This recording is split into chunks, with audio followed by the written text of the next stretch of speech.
This is NHTV2, North Haven Government Television, a service of North Haven Community Television. The following program is brought to you through the support of the Town of North Haven.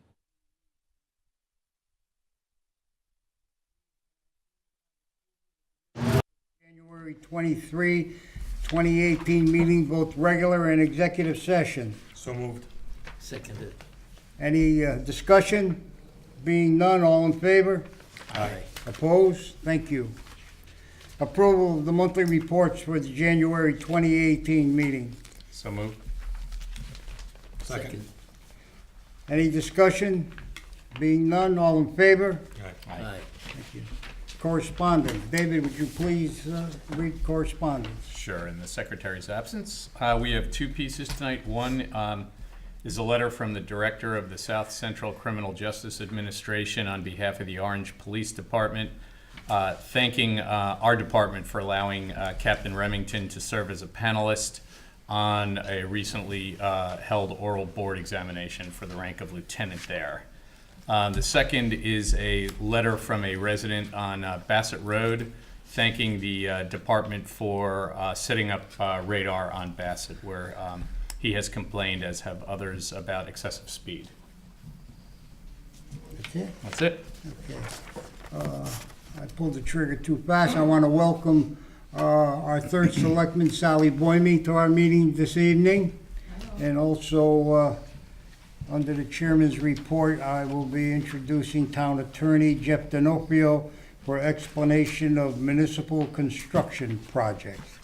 Under old business, I have nothing. Under new business, I might have mentioned this once before, but it's been brought up to me again, Chief, on the end of, I mean, it could be something that we could discuss in traffic, but I just want to bring it up now. On the end of Elm Street Extension and Sackett Point Road, there is a right-hand, there is no turn on red sign. I think I brought this up once before. I took another good look. There's no sidewalks on that side of the street. And on the other three parts of Sackett Point Road, there is no signage saying no turn on red. So do you think, I mean, do we want to have the traffic guy take a look at it, or what's your recommendation there? Well, I think going southbound on Elm Street, as you approach the traffic light at Sackett Point Road, I think that's where they have the no turn on red. Yeah. And I believe that, you know, when the light was put up, that was probably the recommendation by the state.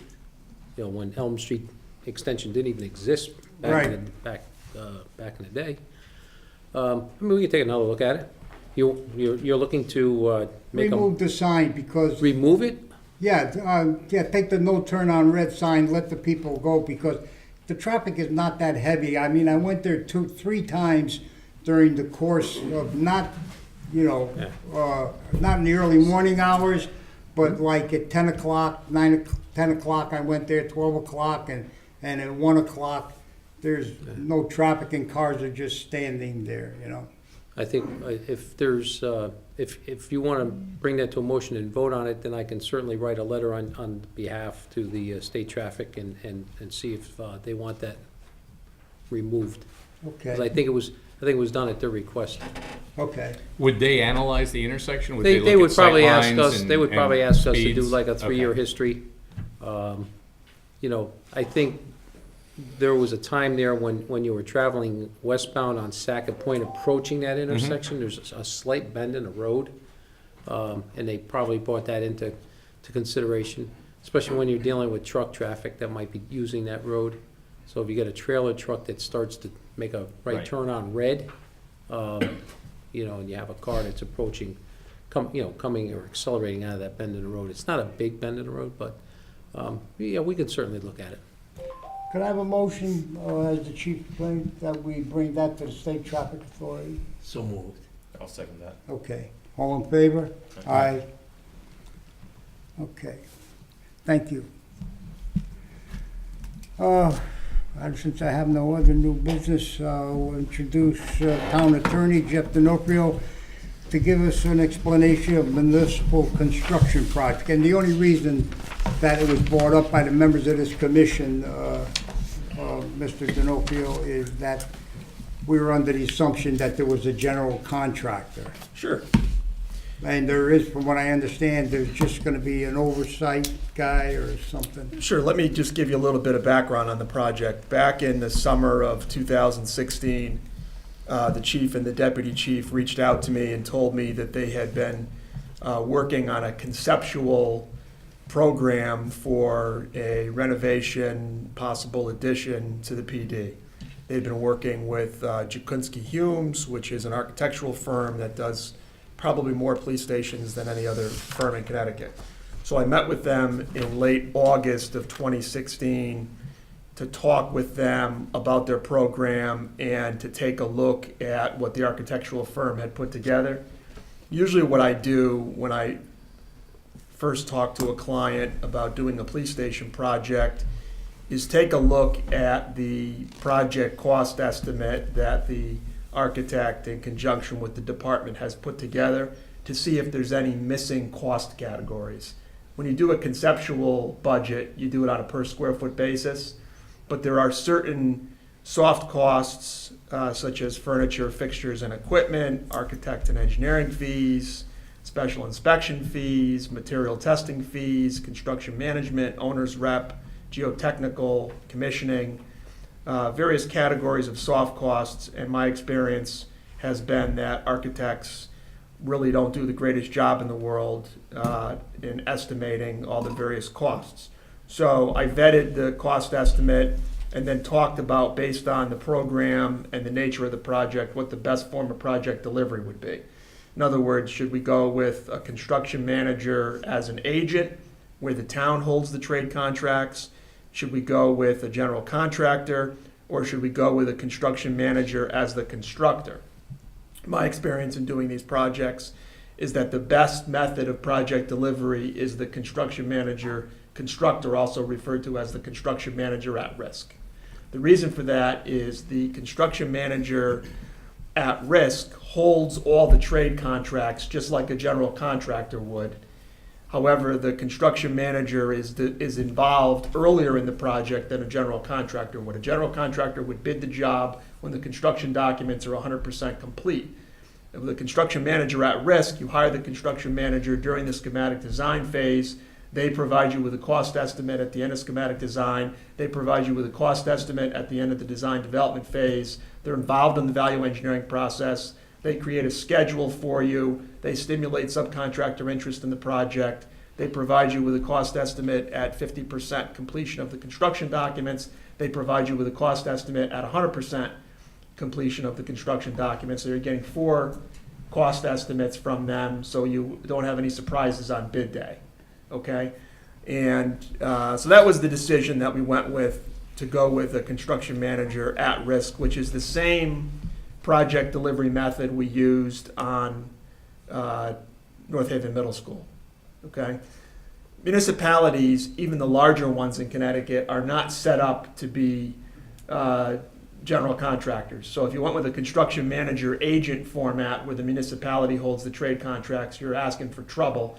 Obviously, the police department and the town do not have staff to supervise, schedule, sequence, and coordinate subcontractors. So that was really off the table. So really it came down to a general contractor versus a construction manager. Given the nature of the project, public safety facility, I thought it was important that rather than focus solely on what happens after the construction documents are complete, we get a construction manager involved during the design phase, during the pre-construction phase, to assist these guys with building out their program and doing the cost estimates and helping them value engineer so that they didn't get a shock on bid day and have to go back to the drawing board and lose a year. So with that in mind, we did a request for proposals and qualifications in the spring of 2017 for, actually in winter of 2017, for an architect. Even though they had worked with Jakunski Humes on a conceptual program under our charter, even though we don't have to go out to bid I always like to go out and get competitive proposals. So we did a request for qualifications and proposals, and we shortlisted a few firms, brought them in for interviews, and selected Jakunski Humes as the project architect. They got going on schematic design. Then in the summer of 2017, we went through the same process for a construction manager. We did a request for qualifications and proposals. We shortlisted 3 or 4 firms, brought them in for interviews, opened their fee proposals, and hired Downs Construction, who is a mid-size construction manager that does a lot of schools, state work, a lot of police projects, fire projects around the state of Connecticut. So they were hired and contracted with to be the construction manager at risk. Then we had, when I had done the budget vetting back in summer of 2016, I strongly recommended that there be money put in the budget for an owner's representative.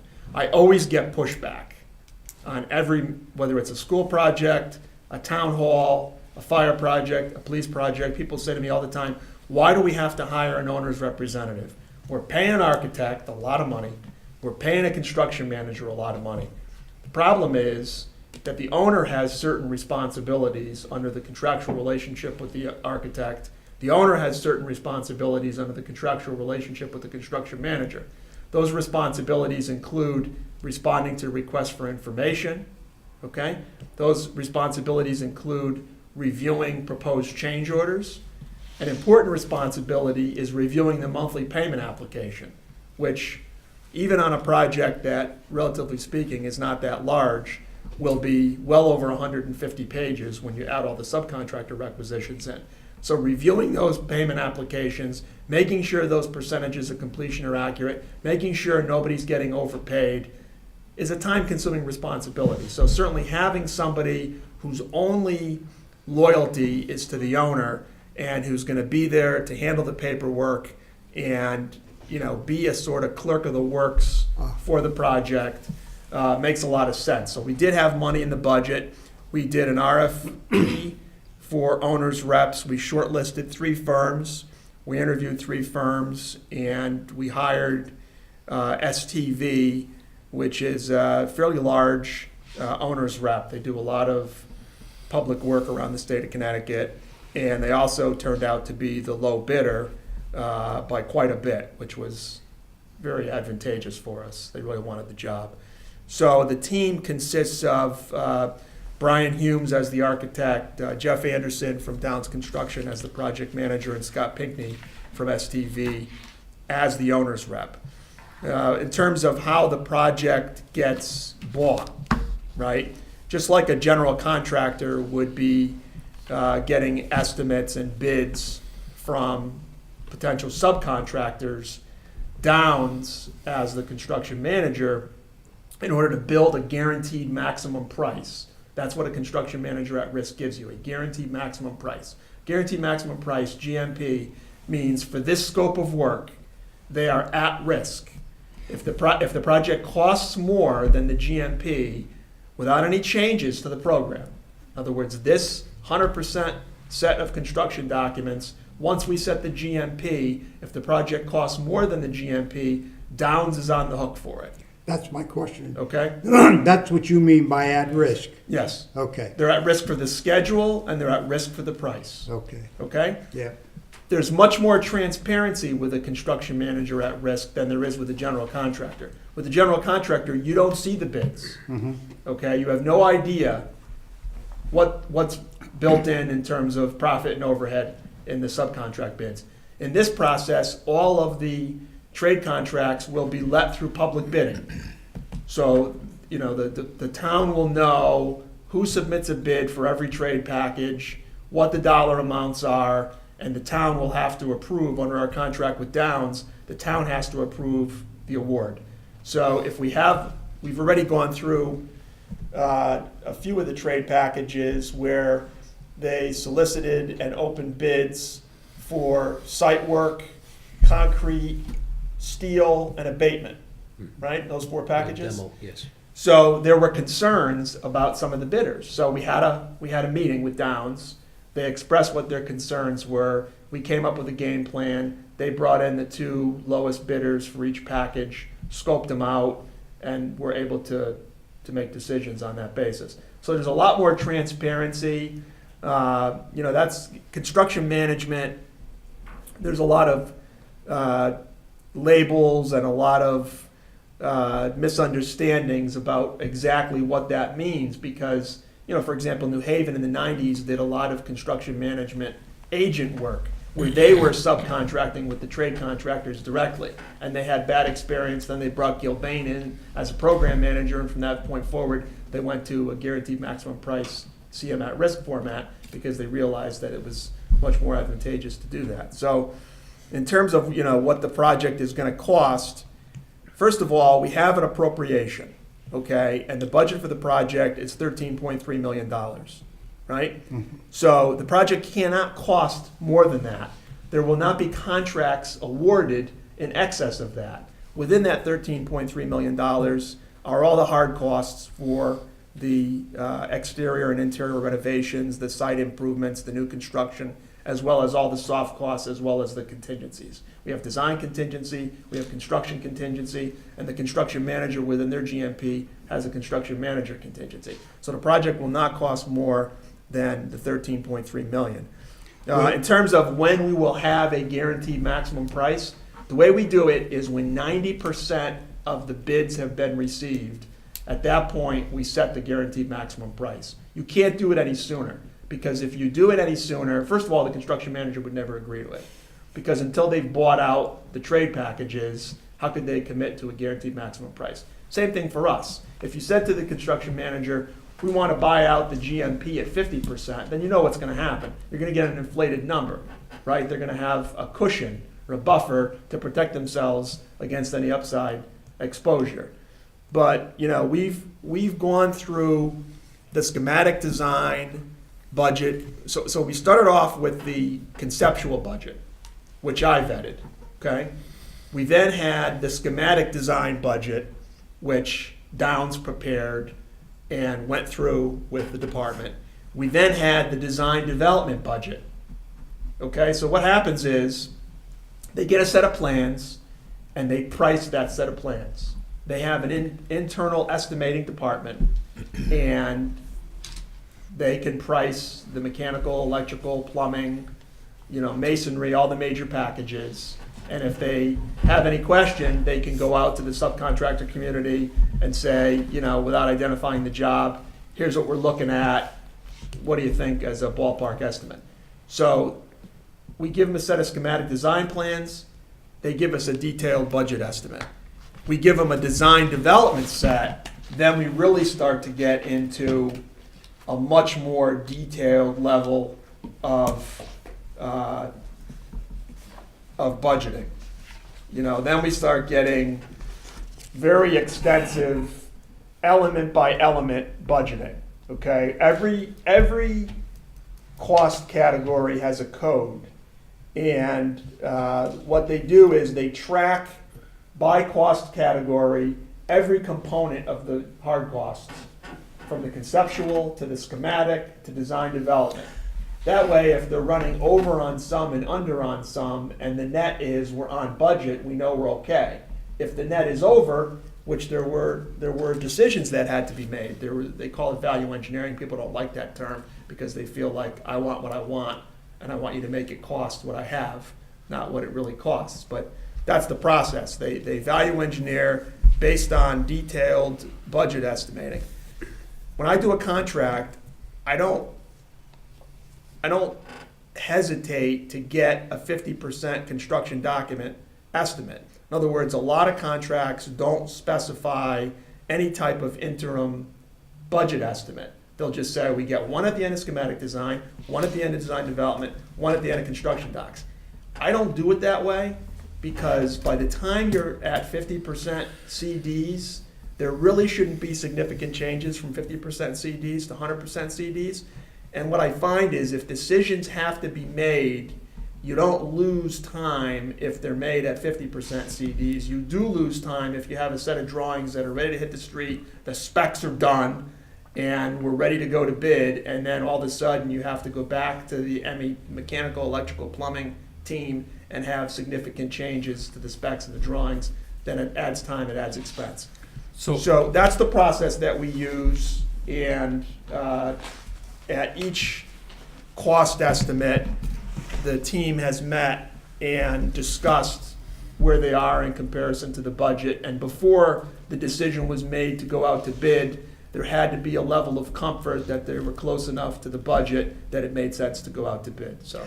So at the end of the day, it's 13.3 million, right? Right. That's what we appropriated Yes. to town. Yep. So if it goes over, they eat that, we don't. We're not, Is first that of what all, you're- we're not gonna enter into contracts No, but let me just, that so, equal the total amount of the appropriation. so I'm a little confused, I mean, you gave a good presentation there, but I like to keep it simple. Sure. So at the end of the day, it's 13.3 million that the town's gonna pay, correct? Yep. So with all the schematics and the CDs and so on and so forth, Yep.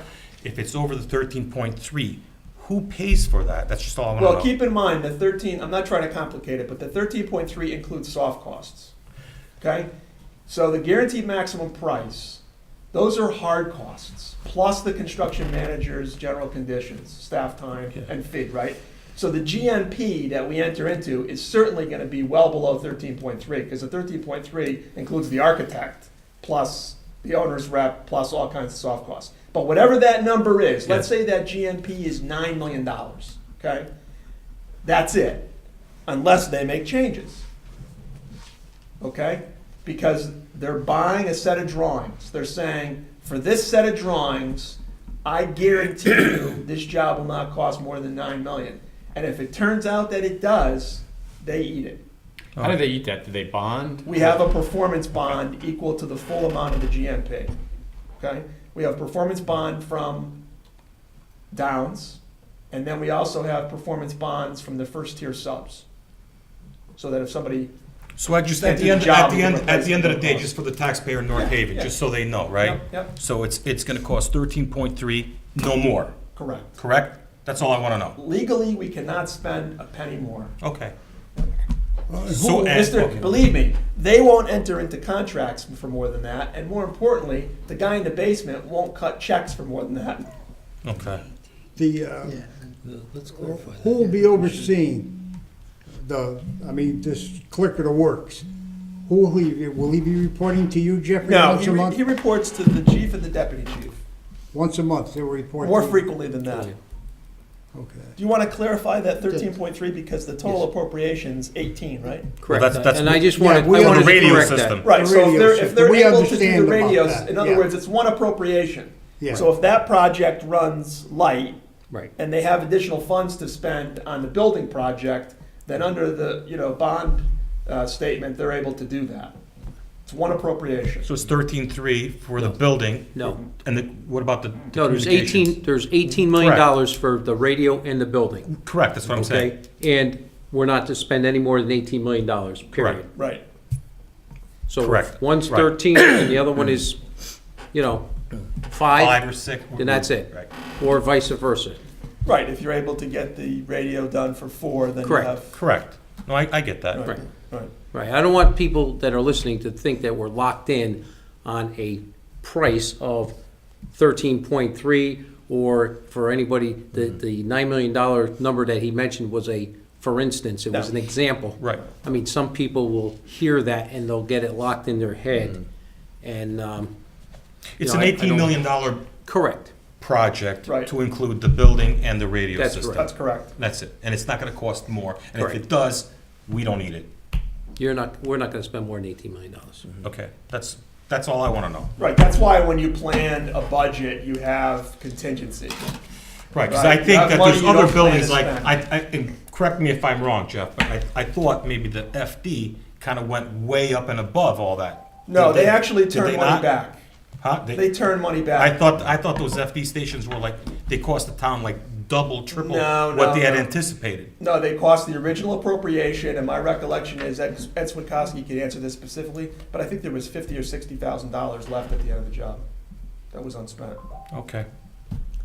I was just under the impression that the FD spent a lot of money on those firehouses, and it cost a lot of money, more than it was the No, it was the anticipated original cost. appropriation was never changed. Okay. But I understand that there's shortage. they didn't finish the job, because there's not enough money there to finish what they appropriated for. They made a decision, the department made a decision as to where they were gonna allocate dollars. Okay, they had 4 buildings, they had 1 appropriation. They decided that originally, all 4 were supposed to be done concurrently. Okay? When they looked at the cost estimates, just like I explained to you, just like on this job, they had a construction manager at risk. As a matter of fact, it was Downs, it was the same construction manager. Okay? They had a schematic design estimate, they had a design development estimate, they had a construction documents, 50%, 100% estimate. As they saw the estimates coming in, and as they saw the numbers trending higher, they had to make a decision, whether they were gonna go back to the town and ask for more money, or whether they were gonna get the projects done within the appropriation. They decided to get the projects done within the appropriation. They decided which buildings they were gonna allocate most of the dollars to. And that's what happened, okay? What ended up happening was, instead of Downs doing all 4, Downs did headquarters and Monowese, and then Munger did the last 2. So they did change from originally what they, at the conceptual stage, when they came up with their budget. I was not involved in coming up with that budget, okay, which is why I was involved in coming up with this budget, all right? But when they came up with the budget, they had envisioned more significant renovations to the volunteer houses. But when the estimates came in high, they made the decision to stay within the original appropriation. I think it was $9 million, right? Instead of coming back and asking for more money, they said, well, we'll make do with what we have. We won't be able to make the extensive renovations to the volunteer houses. So that's what they did. And you're comfortable, Jeffrey, the way things were going, I mean, On this project? on this project here? Yeah, like I said, I was brought in August of 16. I was shown a conceptual budget. I had some recommendations that were followed as to additional cost categories. I recommended adding some line items, including the owner's rep. And we haven't, overexpended. In other words, the amount we budgeted for the architect is what we contracted for. The amount we budgeted for the construction manager is right in line. I think we contracted with the owner's rep for a little bit less than what we budgeted for. So on the soft cost side, so far we've been right on the money and a little bit lower than what we had budgeted. Now it's gonna come down to how the bids come in. It's a very good environment to be bidding into. There's very little private construction going on in the state of Connecticut. What I've seen on the public construction side is a significant decrease in the amount of municipal construction. As a matter of fact, I think the priority list that the governor's priority list that went to the bond commission a couple months ago for school construction was the lowest it's been certainly in my 28 years. Instead of being somewhere in the $400 to $450 million range, it was under $300 million. I think municipalities, given what's going on in Hartford with the fiscal crisis and the state's perceived inability to continue to support municipal budgets, I think is causing people to put the brakes on a lot of the projects that need to get done from an infrastructure perspective. The only reason why that we have you here tonight, Jeffrey, is that the concern we had, because like I say, we're all laymen here, other than Alden Mead, who's an attorney, and he's done some of these building projects. But the questions were asked to me, and I didn't understand Sure. any of it, because I'm a layman, I don't know nothing about construction. Sure. The other thing was that the chief had mentioned to us at the last meeting that the water pressure that went into the building was not enough, okay? And that a water room would have to be built, and that was not part of the original bidding. Am I correct in saying that, chief? Am I correct? The fire pump, we had a. For the sprinkler system? Right. And that was not part of the original bid, so that immediately starts a red flag, goes up, It wasn't part of is that gonna be one of those things, those add-ons, or? Look, you're always gonna have, especially when you're talking about renovating an older building, you're always gonna have unanticipated conditions that no matter how much due diligence you do pre-construction, you don't catch. That's why you have contingencies. we have adequate contingencies for a building of, look, all you could do in terms of contingencies and planning is base it on past experience, okay? That's why when we do an RFQ and we do an RFP for an architect, for a construction manager, and an owner's rep, we have qualifications, minimum qualifications that include a certain number of public safety projects in the state of Connecticut over the last 5 years. So that way you're not hiring somebody who's doing a police station in Connecticut for the first time. So all of our team, we had a minimum of 3 prior, I think 3 and 10 years is what we used. I can't remember, I do too many of these things. This isn't anybody's first rodeo, it's certainly not mine. So, you know, based on the size of the building, based on the site, based on what we've seen through a year of pre-construction, everything should be fine. So the clerk of the works will be reporting how often? Does he report to the chief on once a month, once a week, or? He works Or as 20, he he sees works fit. 20 hours a week on the project. Yeah, And he's in contact On a regular basis. multiple times each week. so you'll be telling us, chief, once a month how the project is going and so forth, and if we're right on schedule and whatever? Right. Yeah, that's good. Yeah, they'll be receiving during the construction phase, under the contract with the construction manager, they're required to provide progress reports. And one of the requirements in the progress report is to identify any potential schedule slippage and propose a plan for recovery. We don't ask people just to tell us what the problems are. We choose professionals who, like I said, have done this before. So if they're gonna identify a problem, we want a solution as well. So when the reports come, there'll be written reports that can be shared with the commission. Go ahead, I was gonna say, anybody got questions, now's the time, fire alarm.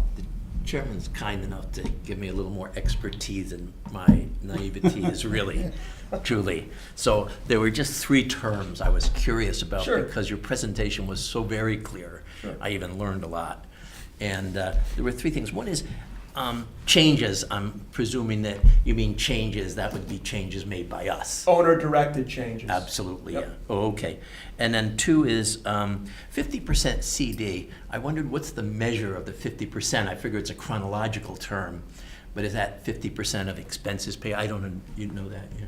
Yeah, typically, the 50%, they take the design development drawing. Yeah, And they convert it to a construction document. yeah. And usually the mechanical, the electrical, the plumbing at the 50% CD are a lot more than 50%. As a matter of fact, I think the 50% Yeah, I was set curious. we got here was more. I mean, it's, It's sort of arbitrary. yeah, it is. I have no clue. It actually. is and it isn't. I mean, we Yeah. Downs was pretty. It's a window, Downs was pretty adamant yeah. about what they were receiving and when they were comfortable going out to bid, right? I mean, Yeah, that's correct. we had some pretty, I won't say heated, but intense discussions about whether or not the construction documents were 100% and were ready to go. Is that right? Yeah, I was wondering They were, those they were things, on the yeah. fence for a bit.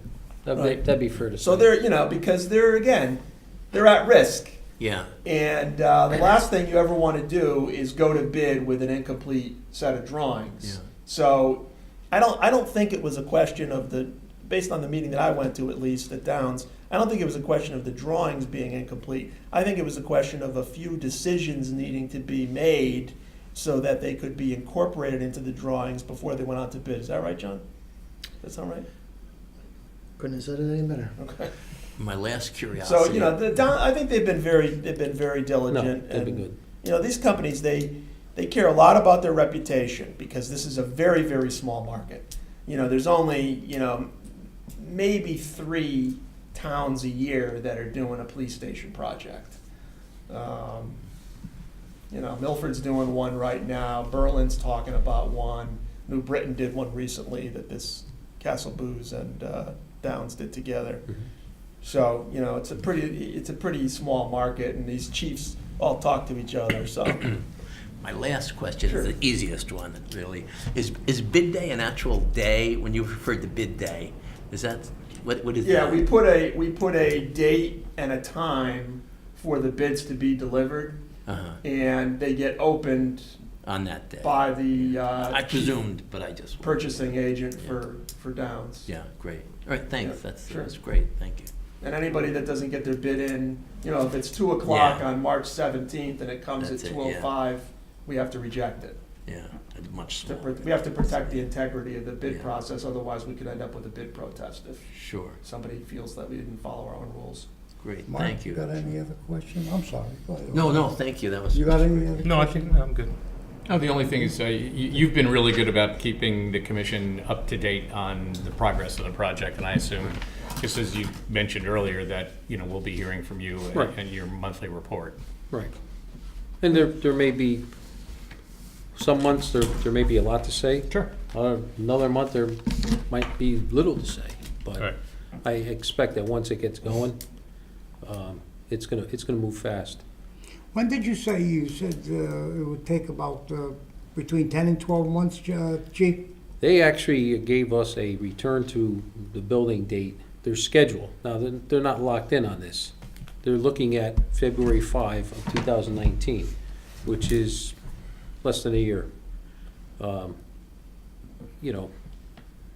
My little experience with construction was basically just residential, and that always seems to run a little bit behind, and I imagine that this could run a little bit behind as well, but, they're pretty confident of a February move-in date, so. What'll happen is, after we have the bids received and they're ready to award, we will execute an amendment to their contract.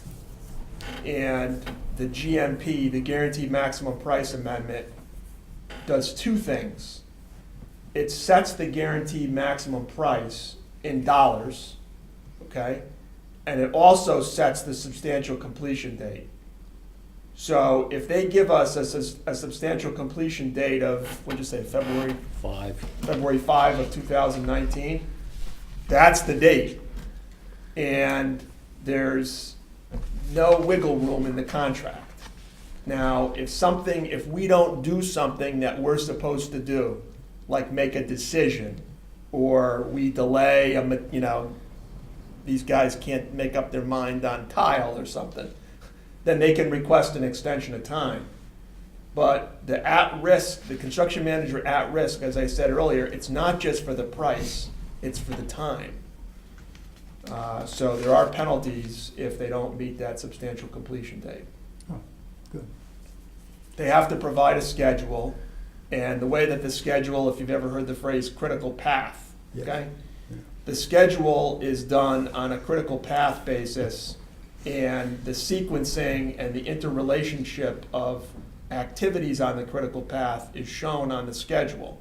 And they have to update the schedule on a monthly basis with their progress report. So you can usually look at it if you know what you're looking at, and you can see if the logic is flawed. But you're gonna be able to look at the schedule, and if the schedule says, site work is supposed to be done April 30, 2018, and you look over there and the site work's not done, then we're gonna know that we have a problem with the schedule. That's what the owner's rep is there for, right? I don't expect these guys to be sitting there with a magnifying glass, studying the CPM schedule with a calculator saying, well, they have 49 days for masonry for the new building, and we're 47 days in, and it looks like they're 73%. That's not their responsibility. That's why we're paying an owner's rep. So all these folks have provisions in their contract that make them responsible for blowing any dates. And in addition to the performance bond, obviously the architect and the owner's rep have professional liability insurance. So the stakes are pretty high for them. And it really is a fairly straightforward project. Even, I know it's a lot of money, $13 million, whatever it ends up being is a lot of money, but as projects go, it's not that complicated. It's a very limited site. The addition is very small. The new construction is very limited. The site work is very limited as well. So Jeff, are there actually like stipulated penalties if the construction manager doesn't hit the substantial completion date? You know, we talked about liquidated damages, and I kind of have what I would consider to be an atypical view of liquidated damages, because in order for the liquidated damages provision to be enforceable, it has to represent some reasonable estimate at the time of contract of what the actual damages would be. And quite frankly, you know, this isn't a rental property. It's not an income-producing property. It's not Surgical Suites or the dollar store. So, you know, putting a rate in there that we felt comfortable with, my preference is to just go with actual damages. And really the leverage that you have, other than withholding payment, which we can do, is that the schedule slippage is an event of default. So the big hammer that you have with a contractor on a bonded project is contacting the performance bond surety to tell them that you have an event of default. Our performance bond doesn't require that we terminate them in order to trigger the performance bond. And, you know, for contractors that do public work, their bonding program is everything to them. And to get bonding, you have to sign a general indemnity agreement, which means you sign away your life. You know, your house, usually they make your wife sign. It's really serious business. And, you know, our experience with Downs, both on the fire projects that they did and on other projects around the state, has been very good. And I don't think we're going to have an issue. I mean, the only time that you know, I told the middle school building committee this, the only time that you really get into trouble on a project of this limited scope is, and Dave, you know this better than any of us in the room, is if you have some unanticipated environmental issue. So, you know, if we had all of a sudden some major, you know, ACM that we missed, or all of a sudden we had to, you know, spend more on selective demo and abatement, but, you know, we should be okay. Again, we have contingency money for that. Good. Well, I'm satisfied. Jeffrey did a hell of a job. Yeah, Thank you. anytime. Look, anytime you have questions, pick up the phone, give me Sure. a call. Okay.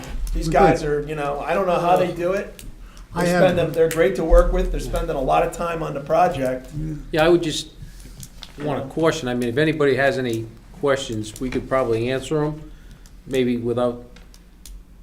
Oh, yeah, they don't without- want to spend money on me. Yeah, That's right. you know what, the subject matter experts are what cost money. That's right. And I don't want to cut his food line there, but. Yeah, right. um, Yeah, so don't call me, call them.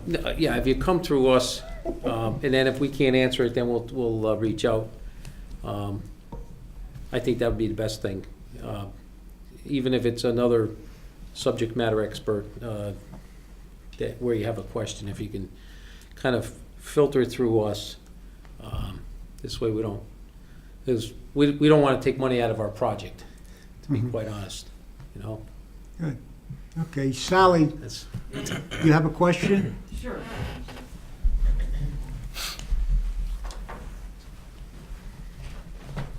Yes, thank you, Mr. Chairman. Sally Buemi, 5 Blossom Drive.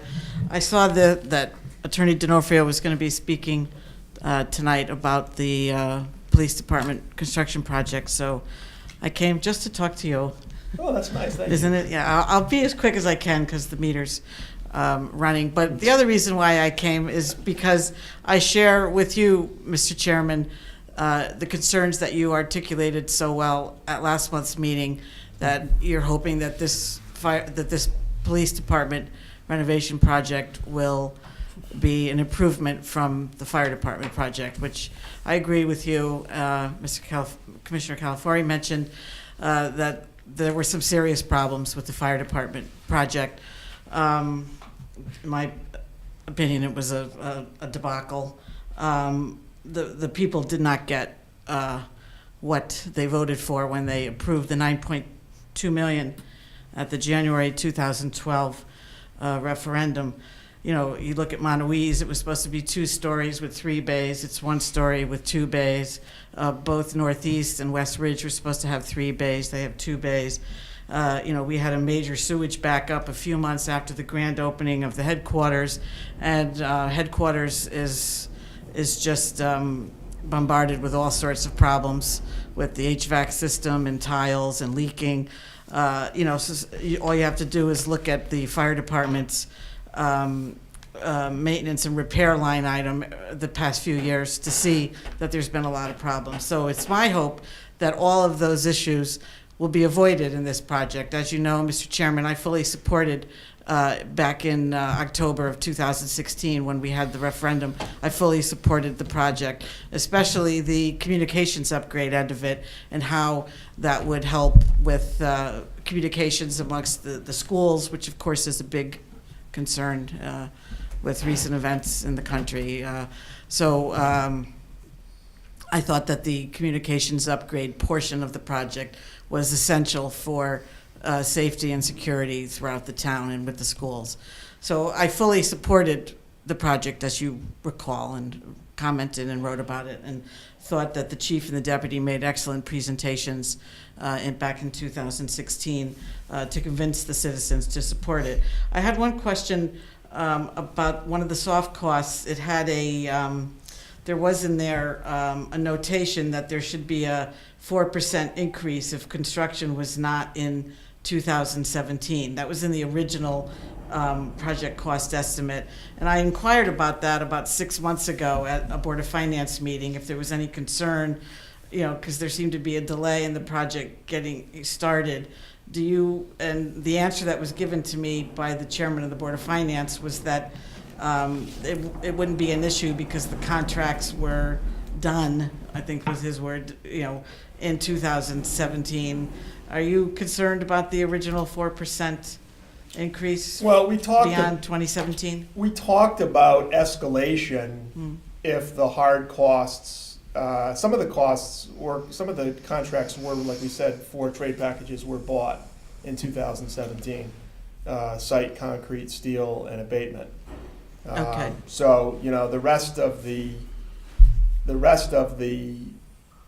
packages, obviously the cost estimates that are being done by Downs based on the construction documents reflect current market conditions. So, we talked about building escalation into the hard cost estimate back in 2016 when we did the conceptual cost estimate for referendum purposes, but the cost estimating that's being done by Downs is based on current market conditions. Okay, and as you said, there's a contingency built in that could help cushion any increase for current market prices. So. Right. But I'm mostly concerned about the scope of the project. And again, I can only refer to the fire department, which that project isn't done, as Commissioner Calvori said. It's still not done.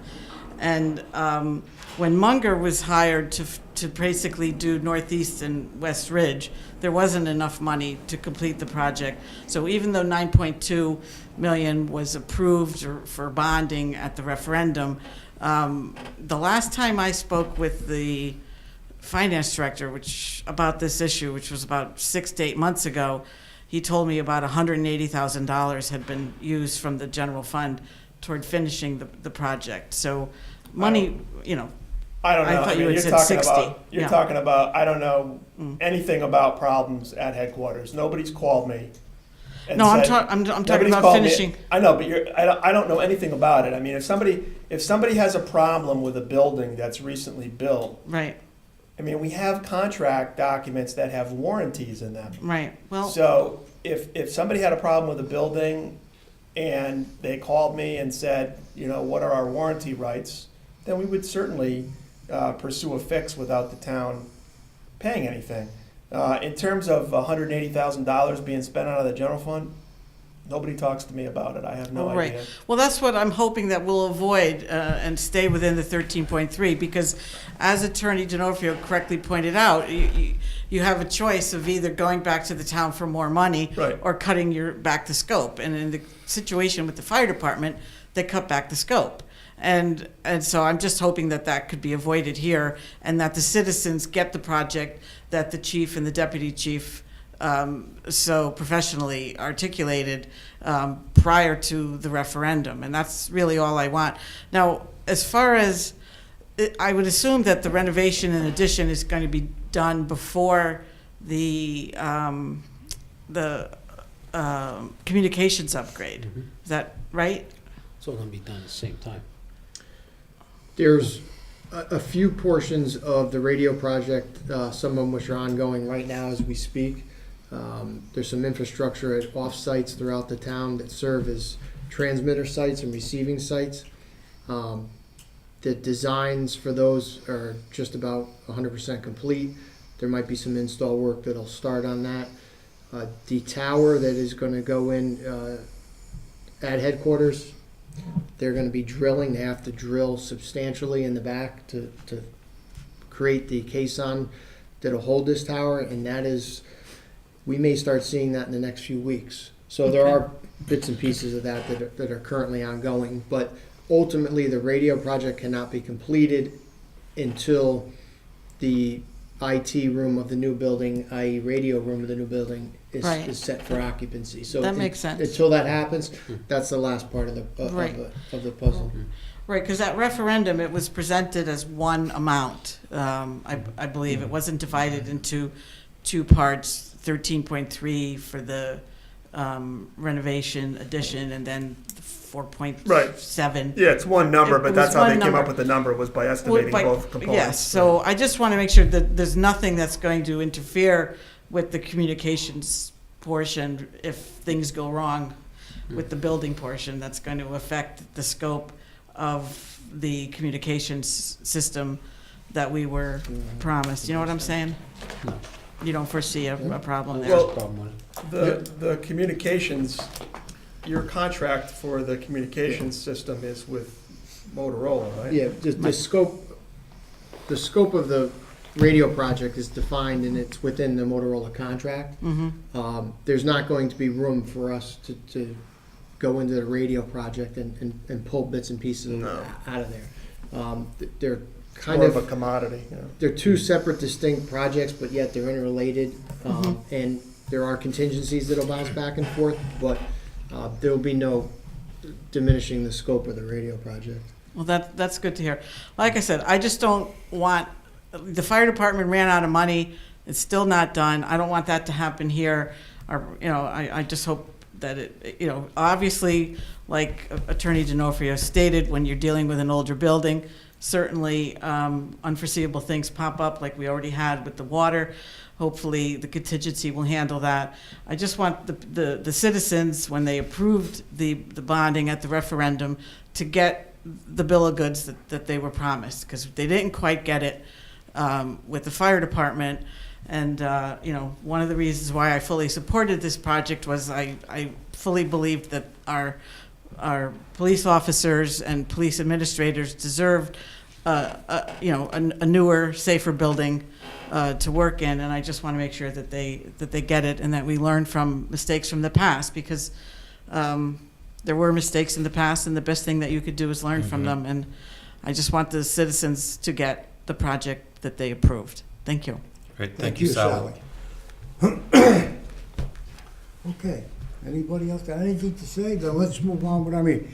Jeffrey, you may stay if you like. Thanks, or- guys, good to see you all. Okay, Thanks, Jeff. good night, Jeffrey, thank you. Remember, don't call me. Chief, could we have the chief for your report? Sure. Starting with our budget, we continue to stay within our expectations and expenditures. At the end of January, we're approximately 2% under. So I'm trying to keep that where it belongs. Our budget workshop last week, overall, I think it went well.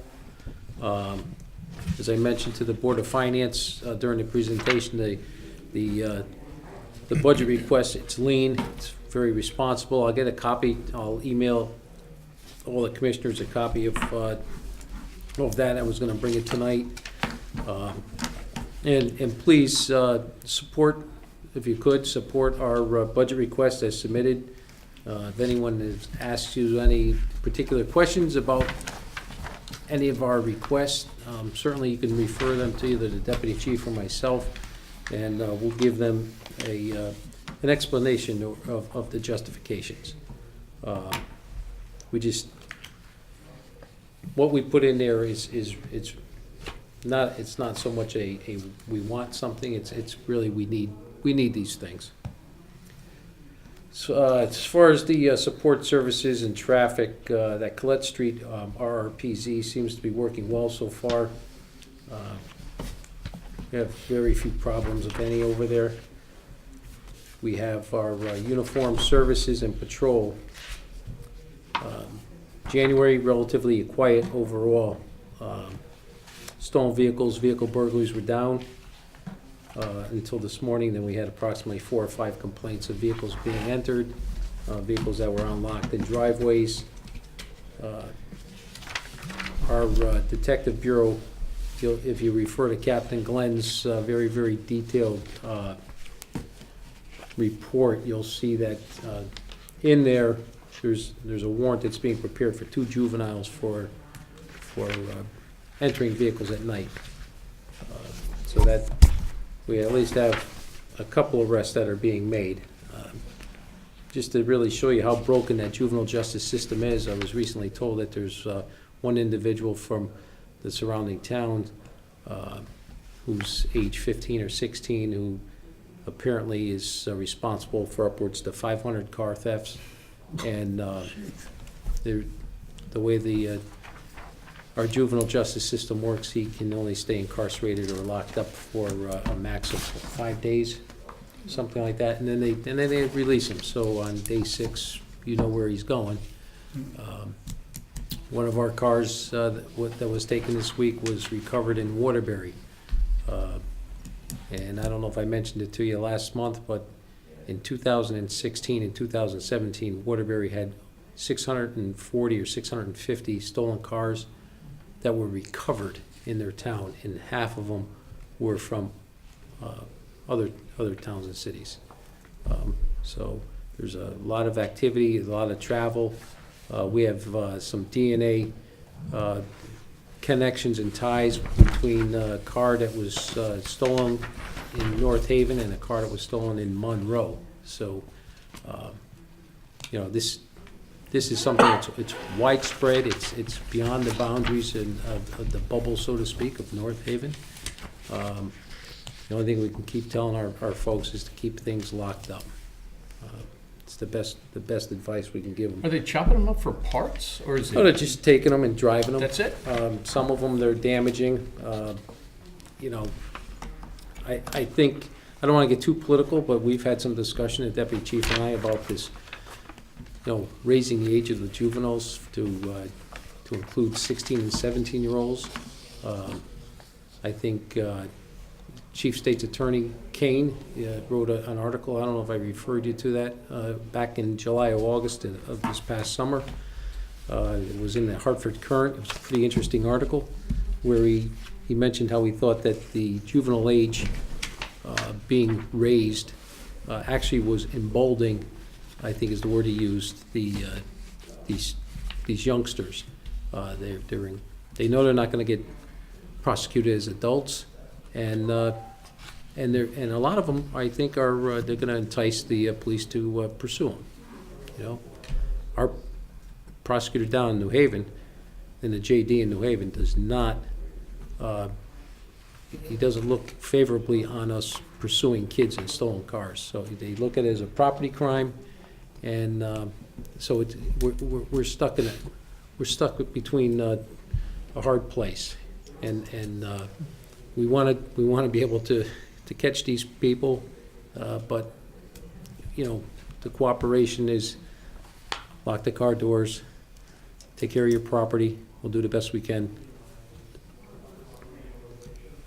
Peggy, do you have that report from Lieutenant?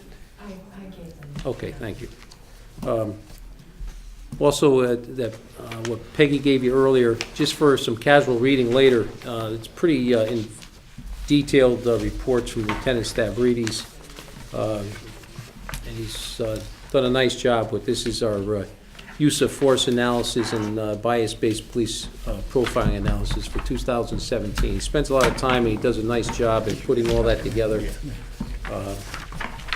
That could be something that you can read at your leisure, but it's, he's really embraced his role as professional standards and their training and really pushing the CALIA program forward. Andrew does a real good job for us, and I think it's only fair that we share that with you, so you know the quality of his effort and his work. We did have 2 overdoses this past month. One was a save with Narcan and CPR. That was in a parking lot on Washington Avenue. And also in, like I said, in Captain Glenn's monthly report, you'll see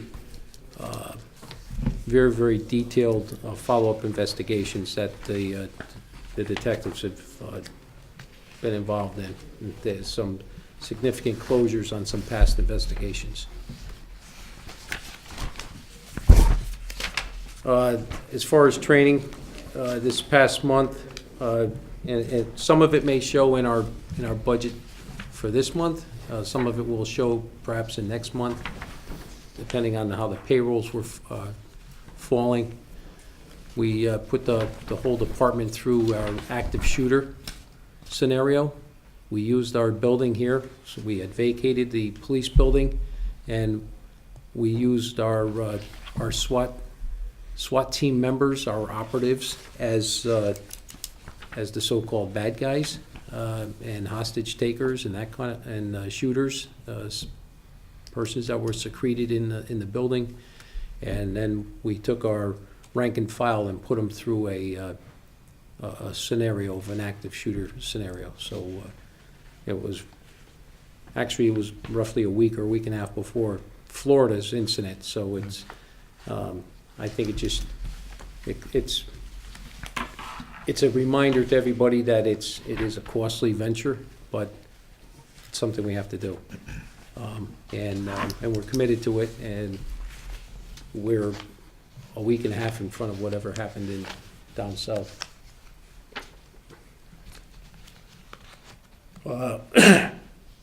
We have Officer Flanagan. He's in week number 9, so he's almost halfway up at post.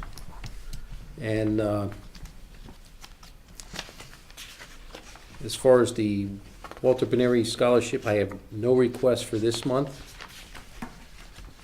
As far as our building update, and I want to thank Mr. D'Onofrio for being here to give you that explanation. We're now in a demo phase. They're in there and they're demolishing that.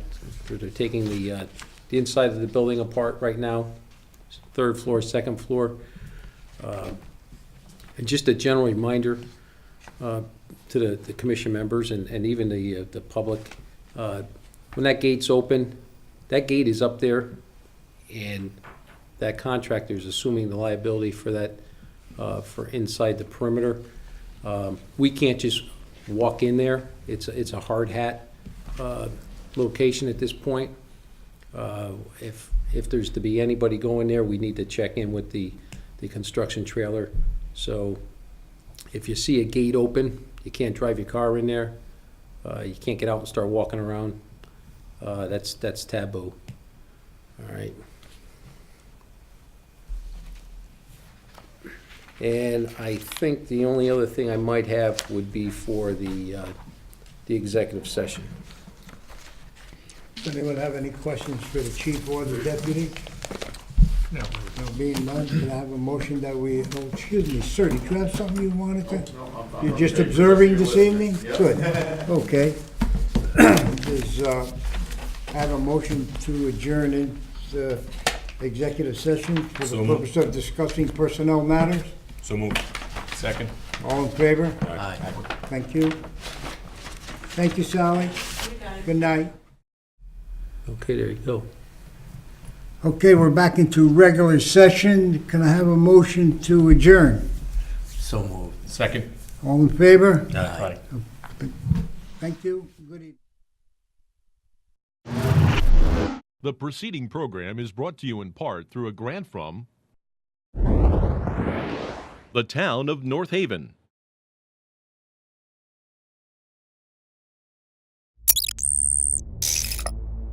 Watch town meetings or other videos on demand at nhtv.com.